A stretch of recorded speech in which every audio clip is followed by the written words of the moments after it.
بر عظیم پاک و ہند دور نبوت کی برکات سے محروم رہا۔ پھر یہ کہ دور خلافت راشدہ کی برکات سے بھی محروم رہا۔ یہاں اسلام کسی قابل ذکر حیثیت میں آیا ہے دور بنی امیہ میں، وہ بھی کسی دعوت و تبلیغ کے مثبت مقصد کے لیے نہیں، بلکہ ایک انتقام اور بدلے کے لیے کہ کچھ مسلمان تاجروں کا ایک بحری قافلہ جو سرندیپ سے لنکا سے جا رہا تھا عرب کی طرف، اسے یہاں کراچی کے قریب اسے یہاں کے سندھی ڈاکوؤں نے لوٹ لیا۔ اس پر مطالبہ آیا اسلامی مسلمان حکومت کی طرف سے، وہ ملوکیت تھی، اب وہ اسلامی حکومت اس معنی میں نہیں رہی تھی جس معنی میں کہ خلافت راشدہ اسلامی حکومت تھی کہ جو قیدی ہیں تمہارے پاس رہا کرو اور کمپنسیٹ کرو جو بھی نقصان یہاں ان مسلمان تاجروں کا ہوا ہے۔ جب اس کے جواب میں بالکل منفی رد عمل موصول ہوا تو پھر چڑھائی کا فیصلہ کیا گیا، گویا کہ یہ ایک سزا دینے کی ایک مہم تھی۔ بہرحال اس وقت جو اسلام یہاں آیا تھا اس کے کریکٹرز اس اسلام سے کچھ مختلف تھے جو بعد میں یہاں آیا۔ وہ اسلام جو محمد ابن قاسم کی سرکردگی میں سندھ میں آیا اور سندھ سے آگے بڑھ کر ملتان بلکہ موجودہ پاکستان کے تقریباً پورے نصف علاقے تک پہنچ گیا تھا، فٹ ہلز آف کشمیر تک، تو یہ اسلام خالص عربی اسلام تھا۔ ملوکیت تو آ گئی تھی لیکن بدویت اور عربیت جو ہے اس کی چھاپ اس پر ابھی گہری تھی، اور اس اسلام میں نہ ابھی فرقے تھے، نہ مسلک تھے، نہ حنفی، نہ مالکی، نہ شافعی، نہ حنبلی، نہ عقائد کے بارے میں بحثیں شروع ہوئی تھیں، علم کلام کی بحثیں ہوئی تھیں، نہ ابھی یونانی فلسفے اور منطق کا حملہ ہوا تھا، ابھی کچھ نہیں تھا، سادہ اسلام۔ اسلام اپنی اصل سادگی پر برقرار تھا، چنانچہ اس کی قوت تسخیر بڑی زبردست ثابت ہوئی، اور خاص طور پر محمد ابن قاسم جو نوجوان 17-18 برس کا نوجوان اور نہایت نیک اور پاک باز، سندھ کے ہندوؤں نے جو اپنی ایک روایت ہے کہ اس طرح کا آدمی تو کوئی اوتار ہی ہو سکتا ہے، فارسی میں بھی کہا جاتا ہے کہ در جوانی توبہ کردن شیوہ پیغمبری است، جوانی کے اس عمر میں بھی کوئی شخص پاک زندگی گزار رہا ہو تو یہ تو پیغمبروں کا طریقہ ہے، اور ہندوستان میں تصور پیغمبروں کا نہیں تھا، اوتاروں کا تھا، تو اسے بھی ایک اوتار سمجھ کر اس کی مورتیاں تراش کر مندروں میں رکھ لی گئیں اور ان کو پوجا جانے لگا۔ یہی چیز اس کے لیے خطرے کا سبب بن گئی، کیونکہ اب بیک ہوم اسلام کا جو اصل گھر تھا عرب، اس میں ملوکیت آ چکی تھی، اور ملوکیت کبھی اسے برداشت نہیں کر سکتی کہ کوئی اور شخص اتنا پاپولر ہو جائے کہ اسے چیلنج کر سکے، لہذا محمد بن قاسم کو بلایا گیا اور شہید کر دیا گیا۔ اب اس کے بعد ظاہر بات ہے کہ وہ اسلام ریسیڈ کرنا شروع ہوا، واپس آنا شروع ہوا، اس کے کچھ اثرات اس علاقے میں رہ گئے، لیکن اسلام کی واپسی ہو گئی۔ یہ اسلام کا پہلا ورود تھا بر عظیم کی سرزمین پر۔ اس کے بعد اسلام آیا ہے 300 برس بعد، اور اب یہ آیا ہے شمال مغربی سرحدی صوبے میں جو دریں ہیں، کوہ سلیمان میں، کوہ ہندو کش اور کوہ سلیمان میں، درہ خیبر ہے، درہ ٹوچی ہے، درہ گومل ہے، درہ بولان ہے، یہاں سے آنا شروع۔ اس اسلام کی خصوصیات کچھ اور تھی۔ ان 300 سالوں میں فقہی مسالک بھی پیدا ہو چکے تھے، حنفی، مالکی، شافعی، حنبلی، ان کے درمیان اختلافات بھی تھے، بحثیں بھی تھیں، مناظرے بھی تھے۔ دوسرے ایک خاص جو ہے تصوف کا فن جو ہے وہ بہت ترقی کر چکا تھا، اور اس میں اکثر و بیشتر وحدت الوجود کا تصور اس کی بنیاد میں موجود تھا۔ تیسری بات یہ نوٹ کیجئے کہ یہاں جو لوگ آئے وہ سب حنفی تھے، اور یہ ترک قبائل ہی تھے در حقیقت، اور ترکوں میں سے بھی غلام لوگ تھے، اسی لیے پہلا خاندان مسلمانوں کا یہاں خاندان غلامان کہلاتا ہے۔ ترک غلام تھے یہ، جو اپنی ذاتی صلاحیت اور اپنی استعداد کی بنا پر ترقی کرتے کرتے بادشاہت کے مقام تک پہنچے۔ عالم اسلام میں اس وقت دو عظیم جگہوں پر غلاموں کی حکومت تھی، اور اس سے اندازہ ہو سکتا ہے کہ اسلام میں غلاموں کا فیوچر کتنا روشن ہے۔ ممالک، مملوک، یہ مصر میں حکمران تھے، وہ بھی غلام تھے۔ خاندان غلامہ، قطب الدین ایبک، شمس الدین التتمش، یہ سب کون تھے؟ غلام تھے۔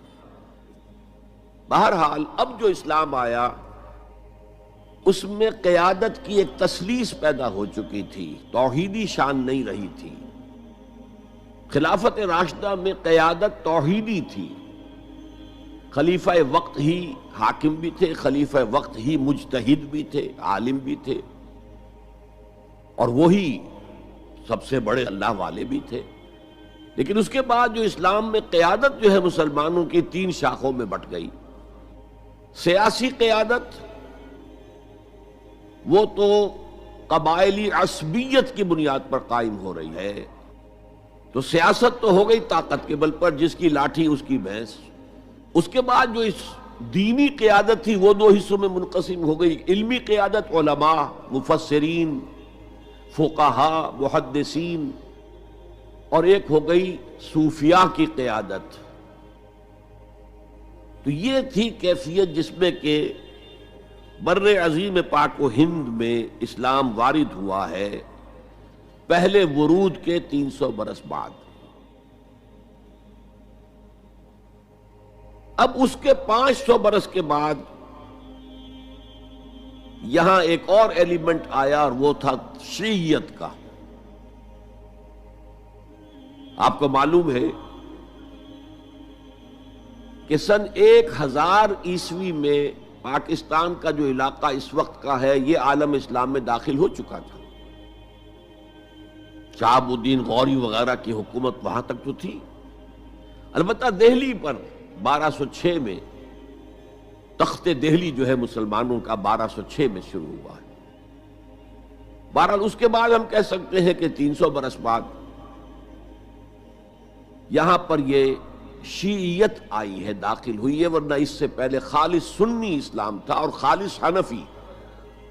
شیعیت کی وجہ سے جو کچھ بھی بعد میں اسلام کو یہاں پر اس تقسیم کی وجہ سے، شیعہ سنی اختلافات کی وجہ سے جو بہت بڑے بڑے نقصانات اٹھانے پڑے، ان میں سے مثلا 2 کا میں تذکرہ کرنا چاہتا ہوں۔ ڈاکٹر امبیڈکر، انہوں نے فیصلہ کیا تھا میں مسلمان ہو جاؤں، گویا کہ یہاں کے اچھوتوں کا مسئلہ وہ اس طور سے حل کرنا چاہتے تھے کہ ہم این بلاک مسلمان ہو جائیں۔ لیکن جب ان کے بارے میں معلوم ہوا تو پھر وہاں پہنچ گئے کچھ لوگ کہ آپ اس مسلک کو اختیار کریں یا اس کو کریں۔ وہ اسی حیث بحث میں پھر انہوں نے فیصلہ کیا کہ میں کوئی بھی نہیں اختیار کرتا، اگر کوئی ایک اسلام ہے ہی نہیں، اب میں ایک کو اختیار کرتا ہوں تو دوسرے سے میری مخاصمت ہو جائے گی، دوسرے کو اختیار کرتا ہوں تو پہلے سے ہو جائے گی۔ اب اگلا دور آیا، ہندوستان میں انگریز آ گئے۔ یہاں موجود بہت سے غیر مسلموں کو شاید میری باتیں اب کچھ ناگوار گزریں، لیکن کچھ حقائق ہیں جو تلخ ہیں لیکن حقائق ہیں، انہیں سمجھنا چاہیے۔ انگریزوں نے یہاں آ کر حکومت چھینی سی مسلمانوں سے بیشتر، ویسے تو یہ کہ ہندو راجے مہاراجا بھی تھے، لیکن بیشتر علاقوں میں تو مسلمان حاکم تھے، لہذا انہوں نے مسلمانوں کو دبانا بہت ضروری سمجھا، اس لیے کہ جو سابق حاکم ہو ان میں ایسپیریشنز پیدا ہوتی رہتی ہیں کہ ہم تھے یہاں کے حاکم، کیوں نہ واپس حاصل کریں۔ بغاوت کے ان کے اندر جراثیم مسلسل پروان چڑھتے ہیں۔ مسلمانوں کو دبایا اور ہندوؤں کو اٹھایا، کیوں کہ ہندوؤں کے لیے معاملہ صرف چینج آف ماسٹرز کا تھا، کوئی بڑا حادثہ تو نہیں تھا۔ پہلے مسلمانوں کے غلام تھے، اب انگریزوں کے غلام ہو گئے، اور اس اعتبار سے انگریز نے بھی انہیں قریب کیا اور ہندوؤں نے بھی مغربی علوم اور مغربی سائنسز کو پڑھنے میں بڑی سبقت کی۔ بنگال میں انگریز آیا اور بنگال میں آپ کو معلوم ہے اکثر و بیشتر جو سائنسدان پیدا ہوئے جن کی کہ لکھی ہوئی ٹیکسٹ بکس جو ہے بہت عرصے تک استعمال ہوتی رہی ہندوستان میں، یہ کون تھے؟ چیٹرجی، بینرجی، سب کے سب بنگالی تھے۔ ایک اور بات یہ ہے کہ ہندو اپنے ماضی سے بہت دور آ چکے تھے، ان کا ماضی عظمت والا، آخر اشوک کا دور بہت عظمت کا، چندر گپت موریہ کا دور بہت عظمت کا، وکرمادیتیہ کا دور بہت عظمت کا تھا، لیکن وہ اب بہت پیچھے جا چکے تھے۔ تقریباً مسلمانوں کی آمد کی وجہ سے 1000 سال کا فصل واقع ہو چکا تھا۔ لہذا تہذیب و تمدن کے لیے بھی، جیسے کہ انہوں نے مسلمانوں کے زمانے میں فارسی پڑھی، فارسی پڑھتے تھے، کوڈ لینگویج فارسی ہے، جیسے کہ پھر بعد میں مسلمان اور ہندو اور سب نے انگریزی پڑھی۔ ملازمتیں ملیں گے تو انگریزی پڑھنے والوں کو ملیں گی، راستہ کیریئرز کا کھلے گا تو انگریزی پڑھنے والوں کا کھلے گا۔ اسی لیے کہاوت تھی ہندوستان میں، پڑھے فارسی اور بیچے تیل، دیکھو رے قسمت کے کھیل۔ اب فارسی پڑھ کے تو اسے کہیں حکومت کے اندر اہلکار ہونا چاہیے، اس کی حیثیت کچھ اور ہونا چاہیے، فارسی پڑھ کے اور تیل بیچنا۔ جبکہ مسلمانوں کا معاملہ یہ تھا کہ ان کی تو ابھی تہذیب اور تمدن، ان کی روایات ابھی تازہ تھی، لہذا جو غیر مسلم تھے یہاں کے، انہوں نے انگریزی علوم، انگریزی سائنس، انگریزی تہذیب، اس کو کھلے دل کے ساتھ خوش آمدید کہا، اور مسلمانوں میں ایک زبردست ڈویژن ہو گیا۔ بلکہ ابتدائی ری ایکشن تو بہت سخت تھا، یک طرفہ تھا، ہم نہ انگریزی پڑھیں گے، ہم نہ انگریزی علوم سیکھیں گے، نہ سائنس پڑھیں گے، ہم تو اپنے کونوں کھدروں میں، اگرچہ جو سیلاب آ گیا ہے اس کو روکنے کی طاقت تو ہم میں نہیں ہے، لیکن ہم کونوں میں جا کر بیٹھ جائیں گے، قال اللہ قال الرسول۔ اور انگریزی تہذیب سے اس قدر دوری کہ اگر کوئی میز کرسی پر بیٹھ کر کھانا کھا لے تو کرسٹان ہو گیا۔ یہ تو کسی نے چمچہ استعمال کر لیا کھانے میں، کانٹا تو بہت دور کی بات ہے، چمچہ بھی استعمال کر لیا تو کرسٹان ہو گیا۔ تو اس درجے ری ایکشن تھا علماء کے زیر اثر حلقوں میں، گویا کہ وہ جو گاندھی جی کا فلسفہ تھا نان کوآپریشن، تو مسلمانوں نے انگریزوں کے ساتھ شدید قسم کا naan cooperation from the very beginning شروع کیا۔ اس پر سر سید احمد خان نے ان دونوں چیزوں کی مخالفت کی۔ ایک تو انہوں نے انگریزوں کو بتایا کہ دیکھو یہ جو آزادی کی جنگ تھی یہ صرف مسلمانوں کی نہیں تھی، 1857 کی، یہ تو مشترک تھی، تو اس کے اندر کیا سبب ہوا ہے، اس کی وجہ سے آپ مسلمانوں سے بودھ محسوس نہ کریں۔ اور مسلمانوں سے بھی کہا بھائی انگریزی پڑھو، انگریزی علوم حاصل کرو، سائنس پڑھو، سائنٹیفک نالج حاصل کرو، ورنہ تمہاری حیثیت ہندوستان میں کیا رہ جائے گی؟ پلے دار رہ جاؤ گے یا گوشت فروش رہ جاؤ گے، اللہ اللہ خیر صلی اللہ، اور تمہاری کوئی حیثیت نہیں رہے گی۔ تو اس اعتبار سے سر سید احمد خان ایک اہم لینڈ مارک ہے۔ اس کے علاوہ انگریزی دور کا ایک اور جو پہلو بہت اہم ہے، انگریزوں نے ڈیوائیڈ اینڈ رول پالیسی کے تحت مسلمانوں اور ہندوؤں کے درمیان مرافرت کو ہوا دی۔ یہ ان کی پالیسی رہی مستقل، یہ ایک قوم کی حیثیت سے سامنے نہ آ جائیں، پھر ظاہر بات ہے کہ ہمارے پاؤں تو اکھڑ جائیں گے یہاں سے۔ تو یہ جو ہمارے ہاں شروع ہوا، کچھ اور فیکٹر بھی تھے۔ ہندوؤں میں ایک انتقامی جذبہ بھی تھا کہ مسلمانوں نے ہم پر حکومت کی ہے 800 برس، 1000 برس، اور ظاہر بات ہے سارے حاکم اچھے تو نہیں تھے، کوئی اچھا بھی تھا، تو اکثر و بیشتر تو عیاش قسم کے لوگ تھے۔ ہم نے محل بنائے، تاج محل بنائے، ہم نے کوئی کام اور تو کیا نہیں۔ دین کی تبلیغ تو اولیاء اللہ نے کیا، صوفیاء نے کی، کبھی بھی سرکاری سطح پر، حکومت کی سطح پر یہاں تبلیغ اسلام کا اہتمام نہیں ہوا۔ ایک دو ایکسیپشنز ہیں، ایک راجہ گجرات کاٹھیا واڑ کے علاقے کا جس نے کہ تبلیغ کا اہتمام کیا، ایک راجہ کشمیر کا تھا جس نے تبلیغ کا اہتمام کیا، باقی حکمرانوں نے کوئی کوشش نہیں کی۔ آزادی سے قبل متصلاً جو کیفیت پیدا ہو گئی تھی، اس کا ایک اہم فیکٹر یہ تھا کہ مسلمانوں میں ہندوؤں کا ایک خوف پیدا ہو گیا، کیونکہ جو نظام اب بن چکا تھا وہ تو یہ تھا کہ ووٹ کی بنیاد پر فیصلے ہوں گے، ون مین ون ووٹ۔ اس کے اعتبار سے مسلمان اقلیت میں اور غیر مسلم ہندو یہاں اکثریت میں، تو گویا کہ ہمیشہ کے لیے اگر ایک ملک کی حیثیت سے یہ ملک جو ہے تقسیم آزادی حاصل کرتا ہے تو مسلمان غلام ہو جائیں گے، ان کی تہذیب بھی ختم کر دی جائے گی۔ شدھی کی تحریک شروع ہو چکی تھی، ان کا مذہب بھی تبدیل کرنے کی کوشش کی جائے گی۔ میوات کے علاقے میں بڑی زبردست تحریک اٹھائی گئی تھی شدھی کی، جس کا توڑ کرنے کے لیے مولانا محمد الیاس رحمۃ اللہ علیہ سامنے آئے اور تبلیغی جماعت کا انہوں نے سلسلہ شروع کیا۔ یہ اصل میں میوات کے اندر جو شدھی کی تحریک تھی اس کا جواب تھا، اس سے حفاظت مسلمانوں کی۔ تو اندیشہ یہ تھا کہ ہندو ایکسپلائٹ کرے گا، ہماری تہذیب کو ختم کرے گا، ہماری زبان کو ختم کرے گا، معاشی طور پر ہمیں ایکسپلائٹ کرے گا، مفلوج کرے گا، اور اپنی سی کوشش کرے گا کہ ہمارا مذہب بھی تبدیل کرا دے۔ مسلمانوں کی ایک قومی جماعت، اگرچہ وہ شروع میں قومی اس کو کہنا غلط تھا، وہ نوابوں، جاگیرداروں، نواب زادوں ان کی جماعت تھی مسلم لیگ، جو 1906 میں قائم ہوئی۔ مسلمان عوام کا اس سے ساتھ کوئی نہ رابطہ تھا، نہ ان کا کوئی رابطہ عوام کے ساتھ۔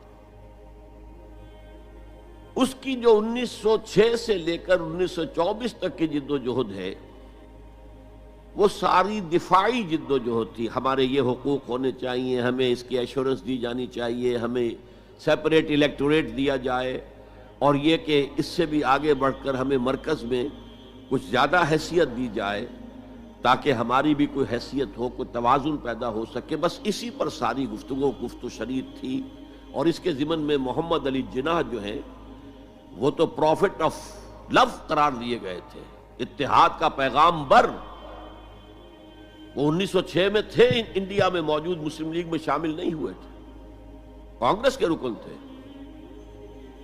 اس کے بعد 1913 میں جا کر مسلم لیگ میں شامل ہوئے ہیں مولانا محمد علی جوہر کے کہنے پر، پھر بھی کانگریس کے رکن بھی رہے، مسلم لیگ کے رکن بھی رہے، اور انہوں نے حتی الامکان کوشش کی کہ کوئی فارمولہ ایسا بن جائے جس پہ کہ اتحاد ہو جائے اور ضمانت مل جائے کہ مسلمانوں کے ساتھ کوئی اس قسم کا سلوک نہیں کیا جائے گا کہ وہ بالکل یوں سمجھیے کہ ایک نیچے لگ کر رہ جائیں اور ان کی کوئی حیثیت نہ رہے۔ لیکن وہ ناکام ہوئے، شدت کے ساتھ ناکام ہوئے، اور پھر اس درجے مایوس ہوئے کہ ہندوستان چھوڑ کر جا کر انگلستان میں بس گئے، اور وہاں انہوں نے اپنی لیگل پریکٹس شروع کر دی۔ ایس ایم اکرام صاحب جو ایک بڑے مصنف ہیں، آب کوثر، موج کوثر، رود کوثر کے جو مصنف ہیں، وہ اہم ترین کتابیں ہیں تین مسلم انڈیا کی، political as well as cultural history, ثقافتی جو معاملہ ہے وہ بھی ساتھ ساتھ ہر دور میں کیا اس کا رنگ رہا ہے، اس کو بہت ہی سمجھیے ایک بڑے ماہرانہ انداز میں انہوں نے بہت عمدگی کے ساتھ مرتب کیا ہے۔ وہ اس وقت آکسفورڈ میں پڑھ رہے تھے، طالب علم تھے، نوجوان۔ وہ ملے محمد علی جناح سے، اس وقت تک ابھی وہ قائد اعظم کا تو خطاب انہیں نہیں ملا تھا، محمد علی جناح، اور ان سے کہا آپ ہندوستان چھوڑ کے کیوں آ گئے؟ ہندوستان کے مسلمانوں کو تو آپ کی ضرورت ہے۔ تو انہوں نے سخت الفاظ کہے تھے کہ ہندو ناقابل اصلاح ہے۔ یہ اس وقت کی ہندو قیادت پر ان کا تبصرہ تھا، اور مسلمانوں کا حال یہ ہے کہ ان کا کوئی لیڈر مجھ سے صبح جو بات کرتا ہے شام تک ڈپٹی کمشنر یا گورنر تک پہنچا دیتا ہے، تو ایسی قوم کی قیادت میں کیسے کروں؟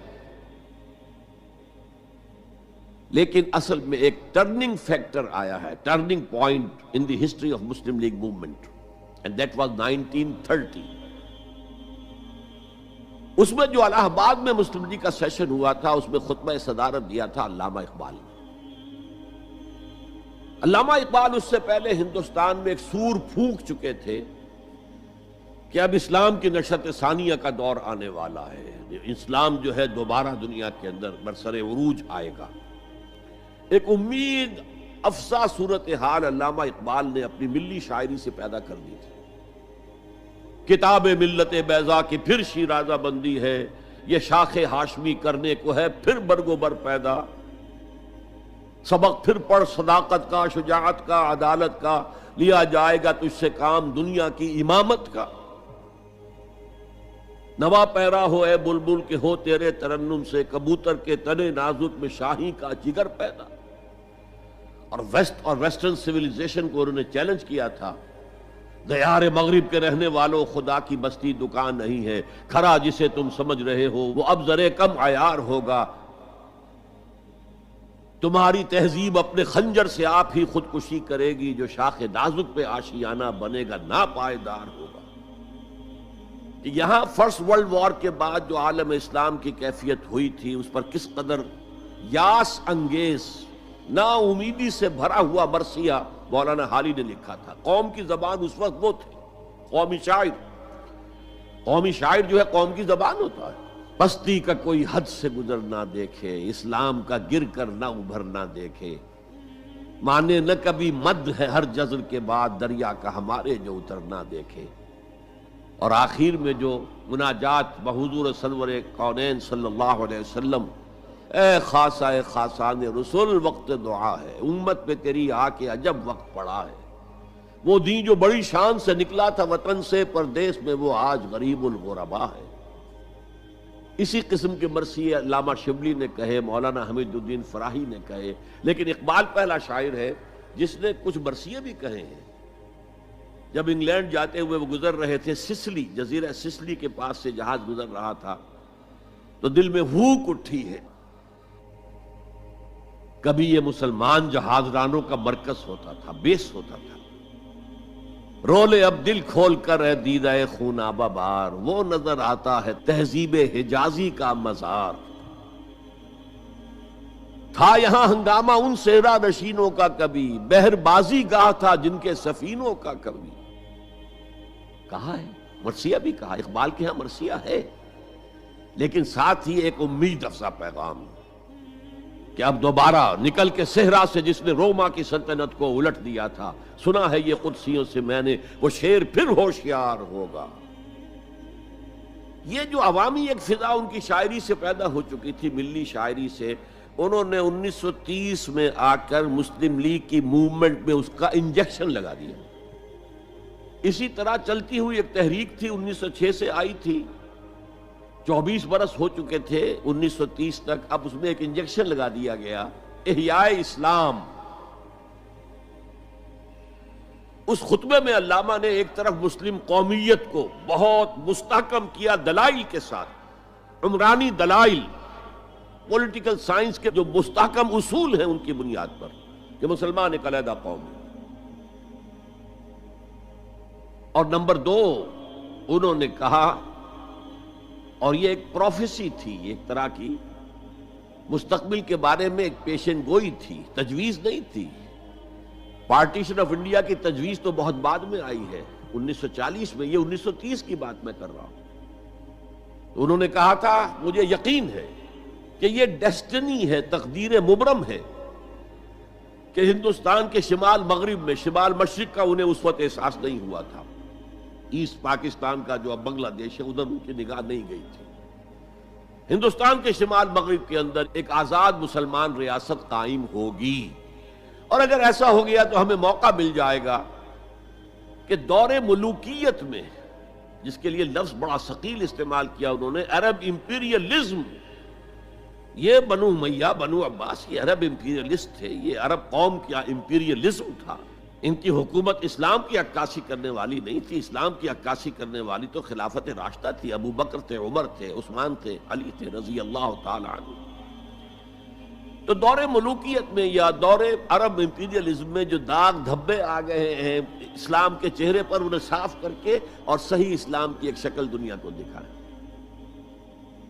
یہ انجیکشن ہے پازیٹیو مقصد کا۔ اس وقت تک، اس سے پہلے تک تحریک صرف ایک منفی جذبے پر چل رہی تھی، ہندو کا خوف، ہندو اکثریت کا خوف، ایکسپلائٹیشن کا اندیشہ، لیکن اب اسے ایک مثبت بنیاد مل گئی۔